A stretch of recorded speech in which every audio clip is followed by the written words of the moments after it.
Spencer Cook, welcome inside the Crazy Ant Farm, man. How are you tonight? Dude, I'm doing so well. I appreciate you guys having me on. This is Oh, an awesome opportunity. absolutely, man. We like your insight and the way you attack the entertainment industry and come at it with a bunch of different views, and we're all about that, man. So we can't wait to talk to you. For sure, man, for sure. And what we like to do at the very beginning is ask our guests how they got started in this. And since you're kind of a new area that we're interviewing, you're our first ever like influencer, I guess we could say. So what made you want to become like an entertainment influencer? Because not a lot of people, if not a lot of people know, because you have a huge, massive following on TikTok, but you talk about movies that are coming out in certain years and you give reviews on your YouTube channel and all these different things. So what made you want to start doing that? Yeah, no, it's a good question, man. So, I mean, ultimately we all love film, right? That's right. And so I've had this podcast since I think January of 2021, maybe. And I never invested so much time into it until recently. So my co-host and I, we do a lot in regards to film reviews, TV reviews, film industry updates, and then we talk about like life topics. But I was out at dinner with a friend of mine. I was like, man, I think I want to do my own my own podcast. You know, I want to continue this other one, but I want to do a podcast on just strict like daily film updates. He's like, bro, why don't you use TikTok? By the way, I wasn't on TikTok at this time. This was 2 months ago. And I was like, I guess, you know, like that's not a bad idea. He's like, no, think about it. He's like, if you make these updates in 3 minutes or less, you're going to get way more exposure than you ever would with your podcast if you did a film update on a podcast. I was like, all right, that sounds kind of cool. And so, you know, in my work, so I work with digital marketing. So I was like, oh yeah, I use Adobe Premiere. You know, I have a mic, you know, I can kind of compile things together. And so I was like, let's just go to TikTok and let's do it. And so it's funny because I follow these in my opinion, you know, these trusted sources that share news updates, you know, regarding film. And I just was locked in for the longest time. And I was like, why am I not sharing this to other people? Because I feel like I'm the one going to the websites. Nobody else, or very few people, are going to the websites. They're sticking to TikTok, they're sticking to Instagram, they're sticking to Facebook, Twitter. And I was like, man, I feel like I could share, you know, some good industry updates. And I really like people. And so I feel like I could kind of share my personality a little bit and be open and just kind of talk to people almost as if I'm talking to somebody when I'm making these videos. That's right. And so that's kind of how it started. And so it's been now, a month and a half, 2 months. And I decided the bulk of my content, I wanted to just share film updates. And then, you know, sporadically once a week or whatnot, I'll do a top 10 list of my choice, you know, and I kind of realized what top 10 lists kind of makes people intrigued, which is, you know, the movies that are announced that people don't know about, or the TV shows that are announced that people don't know about.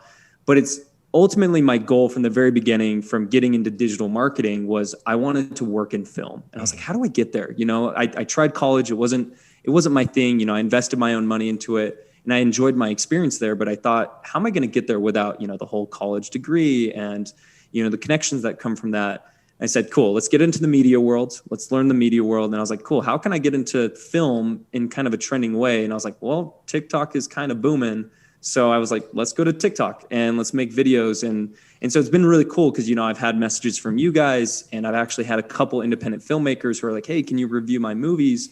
And it's a really cool opportunity, and I don't take that for granted. So in a long story short, that's kind of how it all came to be, was me wanting to do a podcast and my friend, you know, very much making a great decision saying, nah, maybe you should turn to TikTok instead. Right. For sure. And I mean, taking advantage of the world that we live in right now, you know, because I mean, social media is such a big thing. You and I are roughly around the same age. So we basically, you know, grew up with these type of platforms and these things like at our disposal. So being able to kind of, I guess, make a living at it, you know, get all this exposure where your opinions are valued and where you have all these people like ourselves and other independent filmmakers who reach out to you and want to hear your thoughts and opinions on their content. I think that's very special, and that shows what you're putting out there in the world. It's all about positivity and, you know, critiques, because we don't need somebody to, you know, just trash it 100%. We need somebody to give us that constructive criticism to help us continue forward in this film if it's not yet complete, or continuing moving on into the next film. So I think that's really special what you're doing, man. Yeah, and something that you kind of made me think about this, and I want people to understand, like, I'm not just waiting for people to reach out to me. Like, I also reach out to fellow people I see on TikTok in the film world that I really admire. And I'm like, yo, maybe we should collaborate, you know, and I reach out to, you know, different, you know, I reached out to Variety, you know, I reach out to different groups within IMDb because I'm like, yo, it's like, just because, you know, maybe you guys have a great podcast, you guys are also reaching out to people, you know, just as much as people are probably reaching out saying, yo, how do I get on this? You know? So I think there's equal value in saying, hey, you know, you guys are doing something really great. Is there any way we can collaborate just as much as it is vice versa? Yeah, because in the end, you know, the whole platform is meant for networking. That's what it's for, you know, and it's the greatest possible way to, in this day and age, get exposure for whatever it is that you're trying to do. Now, there's a flip side to that, because there always is, right? As good as it is, it can also be bad. Talk about that a little bit, because, you know, like not everybody's likes what everybody has to say. So, you know, there's that negative aspect to it, right? And a lot of people are spewing a lot of crap out there. So talk about that a little bit, and then talk about the, you know, how, because I, like Logan said, I really like how you always seem to bring a positive spin, right? Because if anybody has done anything, that's an accomplishment. How many people, you know, have made a film or have written a script or have done that thing? So to just tear somebody apart for something that because you didn't like it, it's like, but what have you done? You know, like that's an accomplishment for them. And that's where I'm talking about with the negative spin, right? Like it's easy to tear somebody apart, you know, but to give them positive critique or positivity about something that they've accomplished, that's a whole different game. Yeah. And, you know, before I answer that, you kind of made me think when I go get my hair cut, you know, I'll ask the professional at the end, I'll say, do you love it? And I feel like they're always thrown off. They're like, right. What? And I'm like, hey, you're the artist. If you love it, then I admire it. That's all that matters to me. And so to your credit, you know, everybody's an artist in their own way and they don't want to admit it. Right. I feel like people feel like they're too like bashful. They're like, oh, I'm not an artist. It's like, no, you are. Like, we're so unique as individuals. Like human beings are so unique. And so to what you're saying, it's funny because I was like, okay, if any of these videos ever did well, I was like, I know people are going to comment. I know people are going to, you know, say some things that are not fun. And honestly, it's been kind of the funniest experience of my life. Like I look at them and my girlfriend, she'll see me laughing on the couch just because and I really admire responding to people when they're valuable questions, you know, and I can't respond to everybody, but, you know, when people are like, your eyebrows are too prissy looking, you know, take those veneers out of your mouth. You know, like, and to me, I'm like, wow, you think my teeth are nice? Thank you. You think they're veneers? Like, that's a great compliment, you know? But then you have the flip side, you know, where people are like, oh, like not all heroes wear capes, they wear beanies. And I'm like, oh, that's kind of, you know, cool. You know, I guess I'm never making a video without a beanie again. You know, I guess that's a thing. Right. So, it's now your trademark.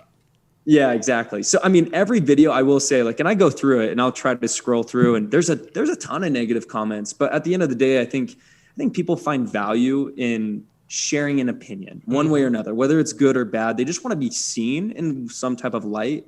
And so whether that's through the eyes of social media, whether that's through the eyes of a creator, you know, it's like you trying to get the attention of your favorite artist. And I'm not saying that I'm like somebody's favorite artist, but like, it's if you're trying to get somebody's attention, you're going to say something outrageous, you know, and there have been some pretty outrageous comments, but it's kind of what people are trying to do to get somebody to say, hey, wait a second, let me reply to this real quick.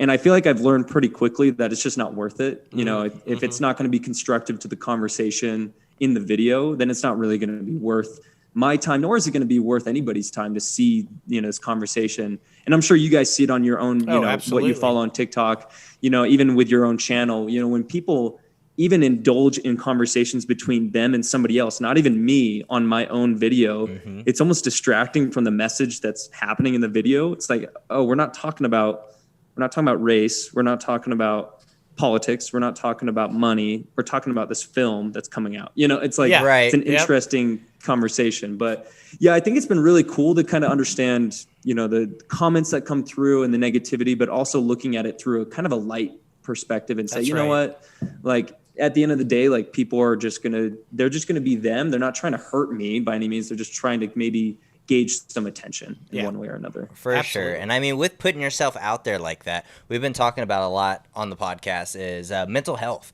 So with putting yourself out there like that in a very social way, how does that affect you? Do you just laugh it off? Like you said, you're scrolling through the comments, try to laugh it off, or does any of it like kind of touch a nerve a little bit and just kind of, you have to figure out what to do with that?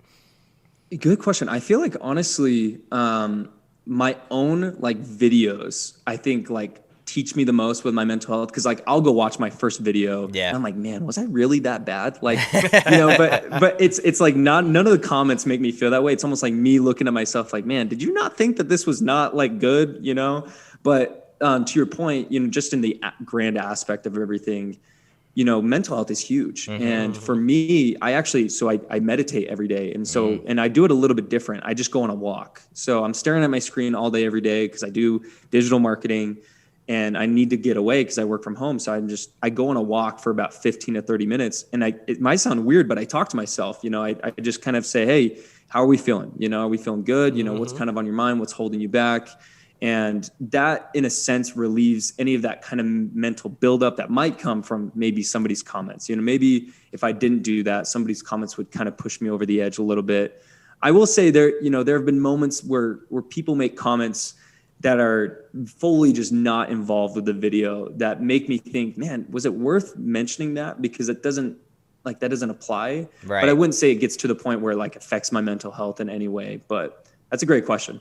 For sure, man. For sure. Well, and support system, right? You mentioned the girlfriend, right? It's also extremely important to have that support system around you when you're dealing with all that kind of stuff. Because without it, it can get pretty tricky and it can get pretty, lonely, like you said. Yeah. And, people might make fun of me. I watch golf, and I was watching the Masters over the weekend. Yeah. And the announcer was talking about a specific player. And he's like, yo, he talks to his ball. Like he literally talks to his golf ball and he's like, hey, we're going to do well. All right. Like this hole, we're going to get really close. And he like has an intimate conversation. And it made me think of the way we talk to ourselves, even when I make these videos, it's like, I will tell you, it takes many takes, probably 30 takes. And people are like, oh, it probably takes you 10 minutes. No, it takes me like an hour and a half to make each video. And I have to like remind myself on take 20, I'm like, you love talking about this, right? Like, you don't have to get so stressed because this is actually really fun to talk about. And I feel like that eases my pain a little bit because I'm like, wow, I actually do love this. Like, why am I stressing so hard on all these OCD perfection type situations when in reality, it's a conversation I want to have in general. So I think the way you talk to yourself is really valuable too. And people maybe underestimate the value that might have.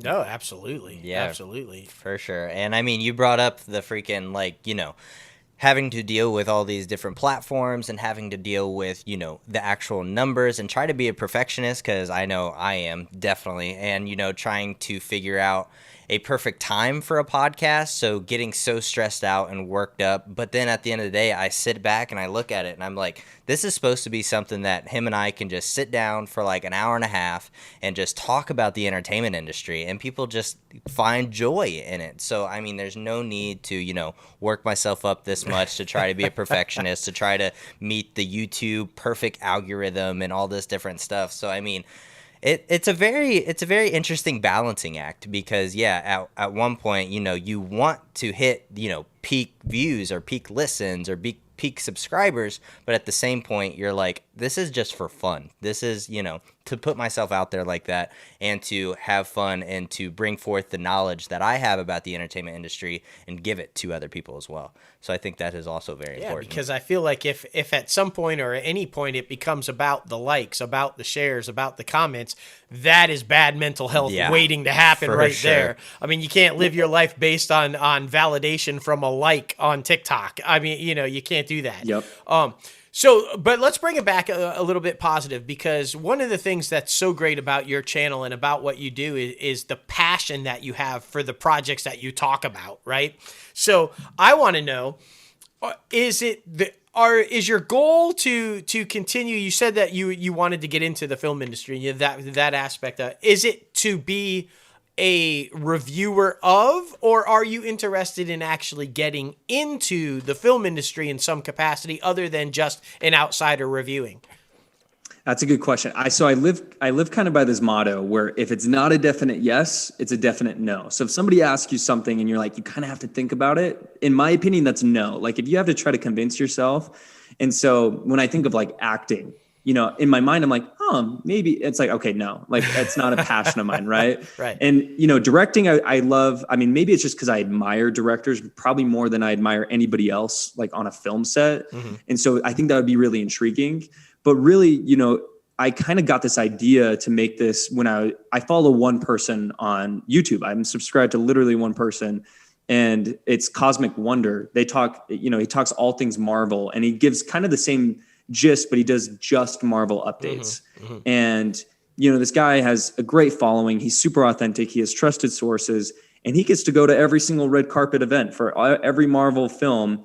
And I'm like, wow, that kind of sounds intriguing to me, Yeah. So I was thinking, maybe replicating that, but maybe for variety or for somebody else where it's like, hey, look at my channel. Is this something that you see as the demeanor, the energy, the type of person you'd want on your team sharing your information, mm-hmm. what you have as news, because I would love to be a representative in that way. And so I think there's not a concrete answer to that, but I think more in line with kind of what I'm doing now, because I really enjoy it. It's really fun, and I get to meet awesome people like you guys, and it's kind of a cool environment to be around, especially the film industry in general. Really great people, passionate people. And so it's definitely something I want to continue pursuing. Well, and do you remember, and in your own light, could become a celebrity yourself? Do you remember Army Archer from Variety? He was legendary status. And his I don't know who this is. This was a gentleman that for like his entire life was Variety, and he was the guy on the red carpet interviewing the people at every event, anytime, anywhere. This was the guy, and he grew to legendary status. It's like if you were not interviewed by this guy, you didn't matter. Like this was the guy you wanted to be in front of you talking to you, and so. I love that. I love that the goal is, hey, let's get on the red carpet. Let me do this. Let me be this for Variety, because I think they haven't had somebody since him that had that personality and that persona and that ability to draw those people in. And I think that's a great goal. You might be that guy, man. Yeah. Honestly, I live kind of, when I'm choosing maybe a career path, I kind of I have this one vision in mind, and many people are like, I need a ton of money and I need a ton of fame or whatever. In my mind, I just want time, right? Like it's something we literally don't get more of. So if I can do this as my, if I can work on my passion and make it a career and it gives me the time to explore my life and live my life, great. If it literally gives me a paycheck that literally just allows me to live comfortably and it's nothing more than that, great. It's my passion and I get to do it. Then I would be all over that, because I think so many people, like you were saying, if you're doing this for the likes, if you're doing it for the followers, if you're doing it for the money even, I don't know if it's really ever going to be something that you genuinely enjoy doing. That's right. But the fact that I actually just really love film, I think it's one of the most intriguing topics to ever talk about. And whether you're a film expert or if you're just somebody who goes to the movies once every other month, film relates to you, right? You can talk about Beetlejuice 2 coming out. You can talk about, whatever the case is, because you're intrigued by these topics.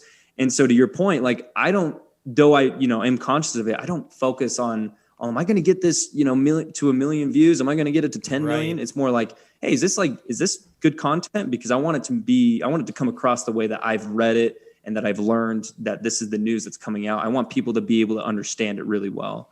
So it would be really cool to be on the red carpet. I told my girlfriend I think it was 3 years ago, she asked me what my number one bucket list item was. I was like, to attend the Oscars, whether it's for me or if it's just to go to an Oscar event. I just want to be there in that room because it would be an incredible opportunity. Oh, absolutely. For sure. And you've put out a whole bunch of content recently, like you were just saying. So what would you say is your favorite video that you put out or your favorite review that you've put out? Oh my gosh, you're genuinely going to put me on the spot here. The hard questions, man. The hard questions. Off the dome. That's right. Ooh, I think I'll tell you right now, the top 10 lists are the hardest to make because I'm very much, I'm a person that I don't like making like a ton of cuts in a video.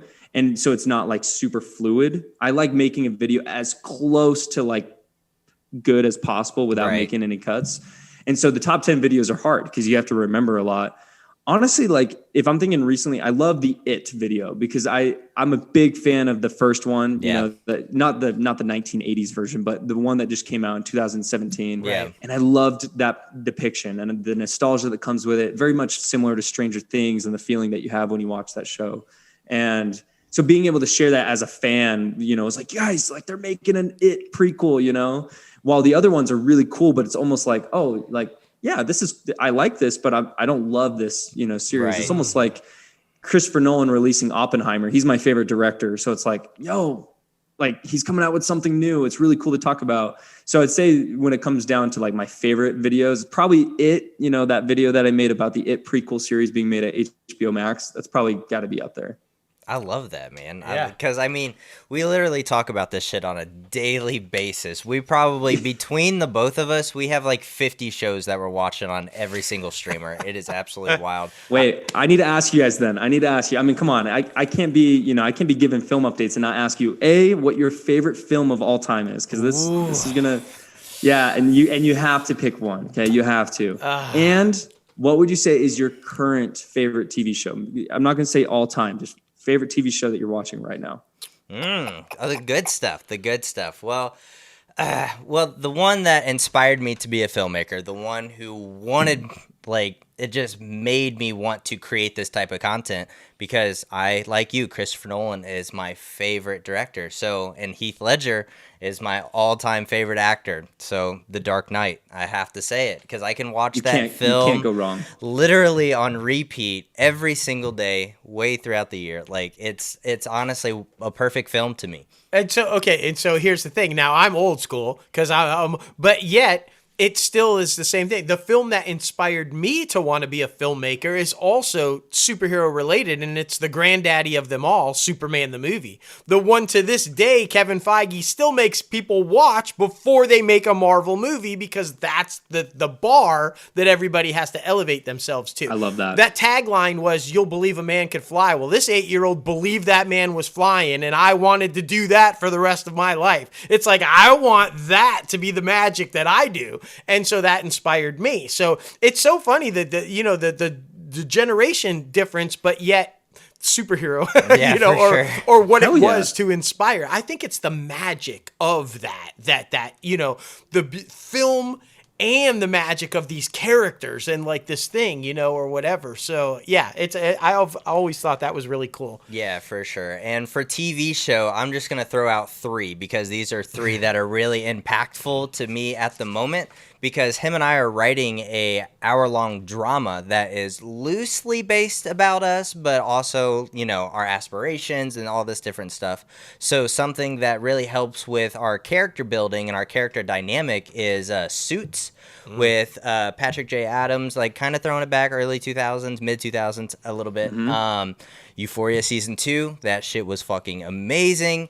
And then right now, just watched the latest episode today, Winning Time on HBO Max. Yeah, Winning Time's fantastic. Okay, real quick, before you go into your favorites, I have gotten so much shit for talking about how incredible Euphoria season 2 was. Yeah. Because it knocked season 1 so far out of the park. Sure. Like season 2 with, first of all, the focus on 8 different characters rather than 1. Yep. The cinematic journey, the lighting, the music, everything involved in that series was so incredibly just driven towards a different direction than they were going in season 1. Yeah. And I feel like, because I posted about this before and people were like, bro, you don't even know what you're you don't know film or you don't know TV if you think Euphoria is like top, if you think it's up there. And I'm like, man, you just need to watch season 2. Exactly. Exactly. Okay. So my 3 that I'm currently like, my favorites right now, current shows, if we're going current shows. One is Succession. I just think it's absolutely brilliant. I just Beautiful. love the whole attack of it. Think it's shot beautifully, written beautifully, everything about it. My next one is I Was So Wrong show. I was not a fan of Tyler or Bitsy as Superman and Lois on Supergirl. I hated them. I thought they were just, this is, I came from Christopher Reeve, Superman. I'm like, this sucked. And I was not looking forward to Superman and Lois. I thought this is going to be a disaster. Why are they even doing this? Why are they not giving us Green Arrow and the Black Canaries? I was completely wrong. This show's absolutely brilliant, and it's got to be one of the best written television shows, superhero genre or not, on television right now. The character connection and the background and the building of these characters and the development, unreal. I mean, just from a pure creator standpoint, they're knocking it out of the park. Yeah, I watch it as not even a superhero show. Honestly, I'm just going into it as a drama each week, and it's a family drama because the family dynamic with the two sons and all, it's just, I could not have been more wrong, and I'm so thrilled that I was. And are you DC or Marvel? Both. I'm like total comic geek from the get-go, and I'm a huge Marvel fan too. My favorite's Wolverine, like I always has been. I was skeptical about Hugh, but he finally, him and Mangold finally got it right at the end. But and then Billions. I cannot praise Billions enough. I just think the show is phenomenal. Is that the new one on Showtime? Well, it's been around now. It's in season 6. Really? Yeah, season 6. And they just lost one of their main stars, and I thought, oh my gosh, he walks away. What is this show even about now? But it's even better this season without him. They just the switch in the direction of the show. It's absolutely check it out, dude. If you haven't watched it yet, watch it. It's absolutely. I mean, I didn't know they had 6 seasons. I feel terrible now. Yeah, no, Paul Giamatti, man, it just never fails to impress me. Giamatti's just brilliant. He's great. Yeah, Koppelman's writing on that show is absolute. Plus, throw in Danny Strong. Danny Strong's like always popping in on it, and he's freaking. I love him. He's one of my inspirations, and so yeah, Billions, dude, loving it. What about you, man? What's your all-time favorite movie and your TV show that you're watching right now? Man, not Euphoria season 2, because you just told us that. Yeah, no, you're good. You're good. So my favorite movie, and I literally just don't know if it'll ever change, and I keep an open mind, right? The Prestige by Christopher Nolan is my favorite movie of all time. Yeah. I think it has the greatest plot twist I've ever seen in my entire life in a film. And Christopher Nolan, I think one of the reasons why he's my favorite director is he came out and he said, the reason why I like making movies the way I do is because it makes people need to go see them again because they don't fully comprehend it. Right. Yeah. And he's like, isn't that the art in making movies, is that you want people to see it again rather than just one time and then they're done? And I was like, that's probably the most common sense statement I've ever heard in my life. And yet people are making really shitty movies still. So I definitely think The Prestige. The Prestige is my favorite. I am currently watching Winning Time, and it is so well made. Good. I mean, Adam McKay, Jonah Hill, like they're doing such a great job with this series. And I love that they did not bring in the NBA at all or the Lakers at all. Like I think if they brought them in, it would limit so much from what they can really expand on. For sure. And they're just being real. They're being explicit. They're being raw. And I think that always brings kind of a great light to it. I just started the show, and I think it's going to be exceptional. But my co-host on my podcast, he like lives and dies by it. He's like, dude, this is the greatest show I've ever seen. Severance on Apple TV Plus. I heard that one was good. I haven't started that one. After the first episode, it's really good, and it definitely has a great, intriguing storyline. And it's cool to see Ben Stiller in a directing chair. Right, exactly. Where's he been? I haven't seen Ben Stiller in anything. Like Dodgeball, is that coming back? That is rumored, but I was almost going to share that. But people would be like, no, that's not happening. So I'd say Winning Time. I just finished Bel Air on HBO Max. So it's kind of a modern adaptation of Fresh Prince, which I actually enjoyed better than I thought I would enjoy. Yeah, it was really well made. And, Will Smith being executive producer made sure that they kind of kept that originality. So that was kind of nice. Man, I would say greatest all time. I know we didn't talk about this, but Breaking Bad is my favorite all time. In my opinion, name a better character contrast throughout the season. You start loving Walt and then you end loving Jesse, and you kind of have this turning of tables, I guess you can say. But there's so many TV shows right now. Like, there's no films and a ton of TV shows, and I'm like, this is really difficult to keep up. But I would say Winning Time is the one I'm enjoying the most. I'm a little bit intrigued by Moon Knight because it has that originality feel to it. That's not in the same world as all these other TV shows. It reminds me of WandaVision because WandaVision was so original in my opinion. Absolutely, And so I really like that it's kind of stepping outside of the Marvel scheme of things. So I'm intrigued. There's a lot of good content out there. Oh, No, yeah, for sure. And I mean, one that was just super huge recently, and we actually had one of our guests who was in this film, the Batman. What did you think about this one? I mean, I was so skeptical about Robert P. Pattinson, as they're calling him. Yeah. But I mean, dude, it's so good. I will say, you guys having, I don't know her name, but I saw that and I was like, this is probably the coolest thing I've ever seen. You know, the fact that you had her on. Yeah. And Hannah Herzig. And she was as cool as it said. She was amazing. Yeah, man. she was badass. Yeah, she seemed, I mean, I just saw that one little clip and I was like, wow, this is really cool. First of all, I'm pretty high up on Robert Pattinson. I just think his performances over the last couple of years have proven himself to be a better actor than people perceive him as. Right. But I like it because he took a different route. You know, I mean, he didn't stick with A-list performances because he was only sought after for his body and his looks. And he said, no, I'm going to go to the independent scene. And that's where he really, you know, showcased his talent. Yeah. And so seeing him in you know, movies like King with Timothée Chalamet and even Devil All the Time with Tom Holland, you know, you kind of saw this interesting aspect of Robert Pattinson that you never saw before. And the Batman, in my opinion, was exceptional. In my opinion, it's the second best Batman of all time behind The Dark Knight. I think it has the most original feel. It's the best looking Gotham that I've seen on screen by far. Yeah, and I just love all the realistic aspects throughout the film, and the score was incredible.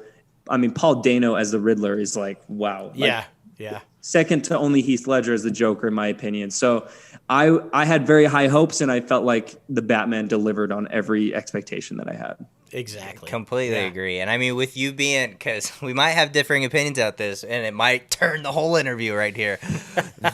You're a big fan of Robert P. And so what about The Lighthouse? Explain The Lighthouse to us.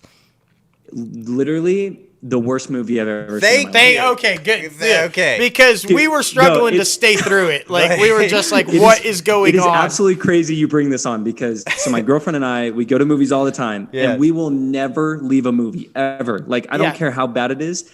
We were 20 minutes into this film and I look at her and I'm like, I know we're not going to, but I really want to leave right now. Yeah, same. Like, I do too. Same. It was, and you know what scares me is I have such high hopes for The Northman, which is made by the exact same guy. Yeah. And I'm like, please don't be bad like that movie because The Lighthouse, for some weird reason, it was like critically acclaimed and it was very well received. Yeah. Worst movie I've ever seen, probably. Oh, I mean, hands down, it's got to be one of the worst, if not the worst. And the whole time, I'm thinking, man, Willem Dafoe and like this story, and you see the little clips from it, and you're thinking, this is going to be epic. And then, like, we were like, what the fuck and is then you this? see the whole like, mermaid shit, and you're like, what is happening? What the fuck was with that? Like, I don't even like, oh my goodness, man. I mean, it didn't have a story to begin with, and then it ends in a completely different world. I don't know if you saw Moonfall as well, which was utterly just so bad. And when movies, like, they take this script and they just go in one direction, you're like, yeah, this is already bad. And then they say, let's just go batshit crazy at the end. Right. I'm like, what the hell is going on? Yeah, it was definitely one of the worst movies I've ever seen. I love that. All Thank right. goodness. Oh, good. I mean, you're like now the third host of the podcast. Shit. Yeah. I mean, come on, bro. That's fucking like,